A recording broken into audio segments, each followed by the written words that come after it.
ఖచ్చితంగా ఒక భయానక బంగ్లా కథ ఇక్కడ ఉంది. దట్టమైన అడవి మధ్యలో శిథిలమైన రాజ్‌భవన్ ఒంటరిగా నిలబడి ఉంది. కాలం దాని గోడలను కొరికింది. పెచ్చులూడిన పెయింట్ మరియు పగిలిన కిటికీలు దాని దురదృష్టకరమైన గతానికి నిశ్శబ్ద సాక్ష్యాలుగా నిలిచాయి. స్థానికులు ఆ ప్రదేశాన్ని ప్రేతాల బంగ్లా అని పిలిచేవారు మరియు సూర్యాస్తమయం తరువాత దాని సమీపంలోకి వెళ్ళడానికి భయపడేవారు. అనేక దశాబ్దాల క్రితం జరిగిన ఒక భయంకరమైన విషాదం ఆ భవంతిని శాపించిందని కథలు చెప్పుకునేవారు. ఒక ధనిక భూస్వామి తన భార్యను మరియు కుమార్తెను దారుణంగా చంపి ఆపై తనను తాను ఉరివేసుకున్నాడు. వారి బాధాకరమైన ఆత్మలు ఇంకా ఆ గోడలలోనే తిరుగుతున్నాయని నమ్మేవారు. ఒక చీకటి మరియు తుఫానుతో కూడిన రాత్రి నలుగురు కళాశాల స్నేహితులు విక్రమ్, ప్రియా, రాహుల్ మరియు శృతి సాహసం కోసం ఆ బంగ్లాకు వెళ్లాలని నిర్ణయించుకున్నారు. హర్రర్ సినిమాలంటే వారికి చాలా ఇష్టం మరియు నిజమైన దెయ్యాల వేట అనుభవాన్ని పొందాలని వారు ఎప్పటినుంచో కలలు కంటున్నారు. స్థానికుల హెచ్చరికలను వారు పట్టించుకోలేదు. వారి భయాలు కేవలం మూఢనమ్మకాలని కొట్టిపారేశారు. వారు శిథిలమైన గేటును దాటి లోపలికి వెళ్లారు. వాతావరణం వెంటనే చల్లగా మారింది. వారి వెన్నులో ఒక వింత భయం ప్రాకింది. లోపలంతా దుమ్ముధూళితో నిండి భయంకరమైన నిశ్శబ్దంతో ఉంది. సాలెపురుగులు, అల్లుకున్న ఫర్నిచర్, విరిగిపోయిన అద్దాలు మరియు నేలంతా చిందరవందరగా పడి ఉన్న వస్తువులు ఆ భవంతి యొక్క గత వైభవానికి సాక్ష్యంగా నిలిచాయి.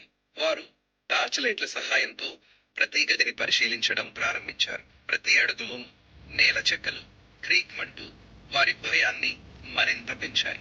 హఠాత్తుగా ఒక గదిలో వారికి ఒక పాత పెయింటింగ్ కనిపించింది. అందులో ఒక అందమైన మహిళ మరియు ఒక చిన్న అమ్మాయి విషాదకరమైన కళ్ళతో వారిని చూస్తున్నట్లు అనిపించింది. ప్రియకు ఒక వింత అనుభూతి కలిగింది. ఆమెకు ఆ చిత్రం నుండి కళ్ళు తిప్పుకోవడం కష్టంగా అనిపించింది. వారు పై అంతస్తుకు చేరుకున్నప్పుడు గాలి మరింత చల్లగా మారింది. ఒక గది నుండి వారికి మెల్లగా ఏడుపు వినిపించింది. భయంతో వారి గుండెలు వేగంగా కొట్టుకోవడం మొదలుపెట్టాయి. రాహుల్ భయంతో వెనక్కి తగ్గడానికి ప్రయత్నించగా విక్రమ్ మాత్రం ధైర్యం తెచ్చుకుని ముందుకు నడిచాడు. వారు తలుపు తెరిచి చూడగా అక్కడ ఎవ్వరూ లేరు. కానీ ఆ ఏడుపు మాత్రం ఆగకుండా వినిపిస్తూనే ఉంది. అది గది యొక్క గోడల నుండి వస్తున్నట్లుగా అనిపించింది. శృతి భయంతో వణికిపోతూ వెంటనే అక్కడి నుండి వెళ్ళిపోదామని అంది. అంతలోనే ఒక బలమైన గాలి వీచి కిటికీలు ఒక్కసారిగా మూసుకున్నాయి. వారి టార్చ్ లైట్లు మినుకు మినుకుమంటూ ఆగిపోయాయి. వారు పూర్తిగా చీకటిలో ఉండిపోయారు. భయానకమైన కేకలు మరియు అరుపులు వారి చుట్టూ ప్రతిధ్వనించాయి. వారికి ఎవరో వారిని తాకుతున్నట్లు, వారి వెంట పడుతున్నట్లు అనిపించింది. వారు భయంతో పరుగులు తీశారు. ఒకరినొకరు తోసుకుంటూ బయటికి వెళ్ళడానికి ప్రయత్నించారు. దారిలో వారికి ఆ పాత పెయింటింగ్ మళ్ళీ కనిపించింది.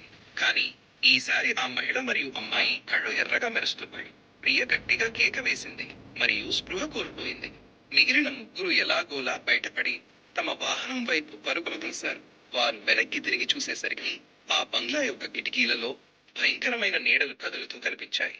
ఆ తరువాత వారు ఎప్పుడూ ఆ బంగ్లా వైపు వెళ్ళలేదు. ప్రియ చాలా రోజుల వరకు ఆ షాక్ నుండి తేరుకోలేకపోయింది. ఆ రాత్రి వారు అనుభవించిన భయానకమైన సంఘటన వారి జీవితాంతం వారిని వెంటాడుతూనే ఉంది. ఆ ప్రేతాల బంగ్లా నిజంగానే శాపించబడిందని వారు గ్రహించారు మరియు కొన్ని ప్రదేశాలను ఒంటరిగా వదిలేయడమే మంచిదని వారు నేర్చుకున్నారు.